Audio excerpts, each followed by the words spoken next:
of changing a bad suit. And he was able to get out of that. Came to eXp, and he's just blown up his business in such a good way. Help me welcome to the stage Mr. Vincent Koo, everybody.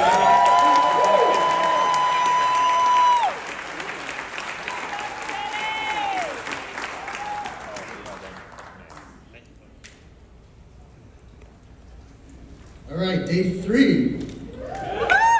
Hey, the first time I heard Pat's story was at one of these events, and I took a picture of it and I sent it over to my wife. And I said, this guy retired his wife with revenue share income. Get ready, baby. And my wife Elaine's here with me today. Not retired yet, but we're on the way.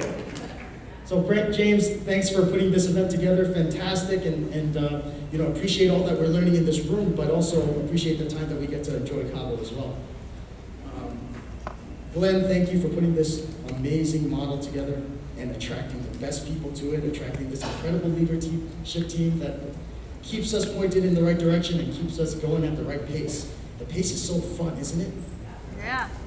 How many of you guys want to attract more franchises, attract more brokerages? Yes? You've all heard Brent say you don't own your franchise owns you. Right? And you've heard stories of brokers say, we had to wait out of our franchise. We had to pay out of our franchise. We had to sell out of our franchise. We had to negotiate out of our franchise. I didn't have to do any of those things. I'm a second generation broker in SOB. My parents had an independent brokerage for 17 years, and I pushed them to go towards a franchise. We joined a company called Exit Realty, and timing was right. We went from 1 office to 3 offices. We went from 18 agents to 338 children. Things were good, right? There was 58 offices in our region in New York, and we were #1 office 12 years in a row, brokerage of the year. And we were #2, second highest grossing multiple office operation for all of Exit Realty International. And I remember receiving these awards, and I remember the satisfaction being just brief and fleeting. I would always think, it's going to take so much more work to get the same result next year. And I kept asking myself these questions. I kept saying, how many offices will I need to take that #1 spot? See, the #1 highest grossing office had 7 locations. I didn't want 7 locations. I didn't want that headache. Our production increased every year, our agent count increased every year, our revenue increased every year, but we never got it to a point where our bottom line was, that we were happy with our bottom line. You see, the way it worked is we'd accumulate profit and then reinvest it for expansion. Accumulate profit, reinvest it for expansion. It was this cycle. And with the expansion came increased liability, right? So I would have increased arbitration, increase commission disputes, honest mistakes from agents, serious mistakes, expensive mistakes, all of which took a lot of time. And we attracted really good agents and really good brokers, but there was this normal churn in the brokerage business. We almost got used to it. It was 2 or 3 good producing agents a year. And when I got the group to focus, when I got my staff, when I got management to focus on recruiting, you know what suffered? Everything else. Production, retention, training. They didn't have the bandwidth, so what do you have to do?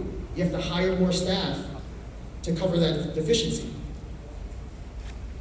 And we spend our entire careers, right? We spend our careers telling our clients that you have to own in order to create wealth, to build equity. But we're renting our franchises. We're renting our businesses from our franchises, right? So my franchise agreements were 5 years at a time. So every 5 years I have to renew. And since I started these in different years, it was staggered. So every year and a half, 2 years, it was a constant reminder that rent was due and that there was no way out. I even asked these guys, I asked the franchise, I said, guys, can we put everything into one date? So that way the pain only is just that one time and then I get to wait for 5 years before I feel that pain again. And they said, no. They denied me, right? And I was pissed because I know that some of these other operations were granted that request. So that's when I started taking a look around. At that time, before then, I had my blinders on. It didn't matter what you said to me. I didn't hear it, I didn't see it. But then I started to look around. I decided to look around. And I took a look at these different models. I took a look at these different franchises. I didn't really see anything that I liked. eXp wasn't on my radar. So I kept working. I was waiting for a sign. And that sign came to me at Zillow headquarters in Manhattan, a couple blocks away from my office. There was this event they invited me to. I went there and I bumped into Gil Ramos and Bobby Davidowitz, right? These guys owned a franchise. Gil owned a huge franchise in Florida, right? I'm in New York, he's in Florida. We knew each other from our conventions. And he was one of the speakers at this event. And he let slip that he was transitioning his 125 agent brokerage into eXp. And he ruined the event for me. I didn't hear anything Zillow said, anything they offered. All I could focus on was, what is this guy doing? I need to find out more. I was curious. I asked questions. I did the research. I got the answers. And you know what the crazy thing is? Gil wasn't even part of eXp yet. I think he had an LOI in. Bobby, maybe a few months in. But those guys did exactly the right thing. They put me in front of Gene, Jay, Sheila, Chris. I had these Zoom calls with them. They were pushing me up the ladder. 2 weeks later, I'm in Vegas. High-level mastermind surrounded by these amazing leaders in real estate. And I'm seeing people that went through the same thing that I went through. That's safe on the other side. And those guys gave me the confidence. They gave me the certainty that this was the right brokerage to move to. And, what happened with my renewals, the first one came due, and they must have forgot I asked. I just didn't sign it. And a month passed, a few months passed, a year passed, a year and a half passed. All of a sudden, my second one came up. And I didn't sign it. So I was like, I have 2 of these guys free now. Maybe this thing can happen. And finally the franchise gives me a call. And they say, Vincent, you know what?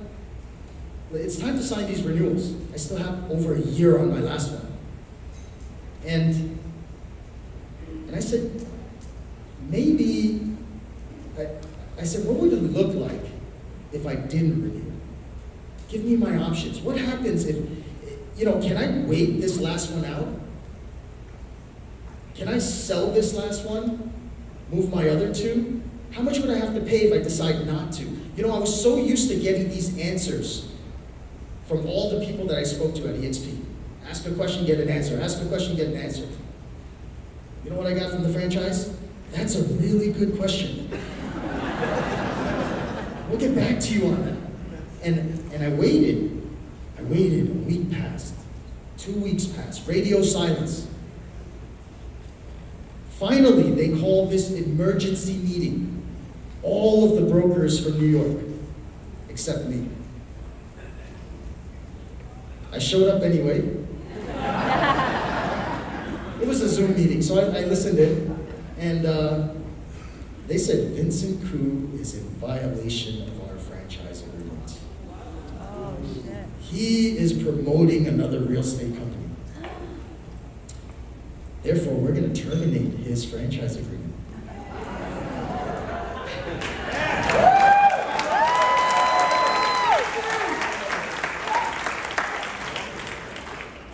During that call, 338 emails went out, one to each one of my associates. Your broker has been terminated from this franchise. We urge you to find another location. Man, that was a shock. It was like a smash and grab, you know? It was chaos complete. And I want you guys to understand, that date of that Zillow meeting and the date of that emergency meeting in New York, 32 days. Did I have any runway to prepare? Sorry, Vincent. Yeah. Oh, man. But looking back at it, I'm kind of glad it happened, right? Gave me my freedom, didn't it? But listen, when the dust settled, at that time I only spoke to about 10% of my agents. Okay, I was just gauging interest. I wasn't saying that this is where we need to go, even though I was certain that that was the right place. I haven't made that decision yet. And eXp wasn't even open in Manhattan yet. So when the dust settled, we moved 150 people over to eXp Realty. Woo! Yeah! Go, Vincent! And we started to build from there. And talking to Gil introduced me to this concept called Henry. You guys ever heard of that before? It was a huge eye-opener for me, because I'm like, that's me. High earners, not rich yet. And that's like all of the brokers that I know too. And I know that, we're so concentrated as brokers to feeding the beast of the brokerage. That's why we do what we do, to feed that beast, to keep it going. And I'm excited to be able to help some of my other brokers, get their way out of that. I know that expenses are a function of wealth, right? And I'm happy to say, looking back, it's almost 2 years now, my expenses have decreased by 85%. It's incredible. This stock that eXp gives us, right? So generous with the programs and the awards, and I could see myself accumulating this stock over time. I wasn't a real big stock investor, a big stock trader. I would buy and hold companies that I know, like Amazon and Google and Tesla and Facebook. But with eXp, I was like, okay, I am investing in myself here, okay? And I'm betting on all of the people that I met at that high-level mastermind. So right when I submitted that LOI, I grabbed a little bit of my savings and I put it into eXp stock. One of the best moves I've made. I am so excited to tell you guys that I have over $1 million in eXp stock.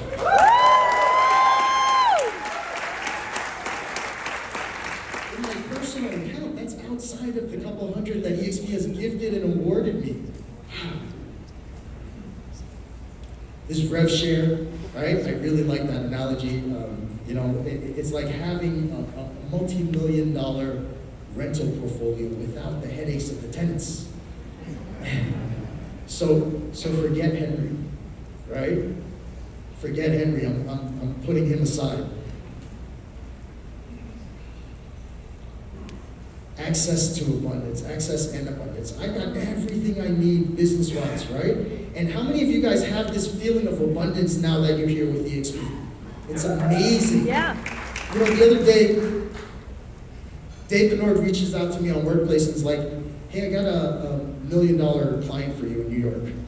All right, thanks, right? Curtis Shimo, he from Detroit. Curtis reaches out to me and says, I've got a $20 million seller in New York City for you.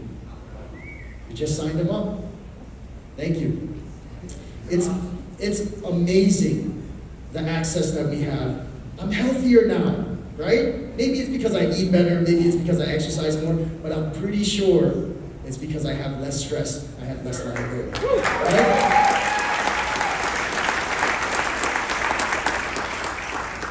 And yeah, the rev share is just amazing. Okay? You know what it is? It's the fun I'm having now. I get to do what I enjoy doing the most. And the biggest thing is that this fun scales as your group scales. right? The freedom scales as your group scales. It wasn't like before. Before it was like the bigger my organization got, the bigger headache I have, the more liability I have. Now I get to have more fun with everybody.